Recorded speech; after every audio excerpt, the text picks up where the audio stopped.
швейный цехта иштейм.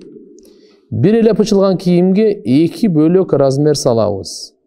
Дагы бул жакта эле тигилип, бирок турецкий деп этикеткага кош жасайбыз дейби, кошулгандар. Жөнүндө айтып бериңизчи дейт. Мени мындай эмесилерде эми бычылган кийимге 2 бөлөк размер салабыз. Канча салсаңар деле мейли.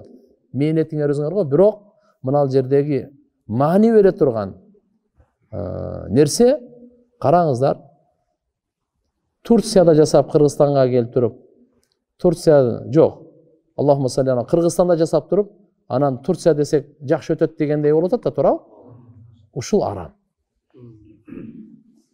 Бул жалганга кирет. Өзүңүз деле жүрөгүңүздө сурасаңыз, чынбы жалганбы? Айтат, жалган дейт.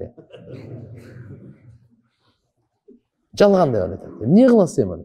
Ушу менен адалыңызды арам кылып булгап, ахиретиңизди бузуп не кыласыз эки дүйнөдө? Итагеле Алла берет. Наоборот, өткөндө деле мен айттым эле, Кыргызстан деп чыгарып, Кыргызстанды даңазалагыла, сапаттуу болуп. Эмне үчүн биз Италияга суктанышыбыз керек экен, Италия эмне, үч көздүүлөрбү? Жок, бизден чыгат Кудай кааласа. Ошондой мээнеткечтер чыгат, ошондой сапаттуу жасагандар чыгат.